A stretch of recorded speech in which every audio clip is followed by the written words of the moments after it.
Hi everyone, this is the Vnish team. Let's start mining and see the hash rate gain. After entering, go into mining and enter the pools or choose from the proposed ones. Enter worker and password. Click Save, restart mining since we just added pools, and wait for mining to start. It will take about a minute. So the miner is already mining. It just needs time to gain hash rate.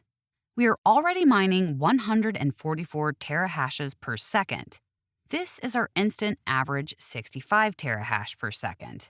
But in a couple of minutes, it will update and the value will be stable. Since we haven't gained hash rate yet, it should stabilize and efficiency will decrease.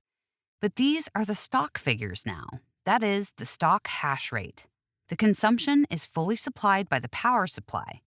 It is displayed correctly. Plus, efficiency will drop a bit now when everything stabilizes. Find out more additional information about the functionality of our software on our social media. You will find all useful links in the description below the video. If you want to increase the efficiency of your miners, contact us or download the right firmware on our official website. We wish you high profits.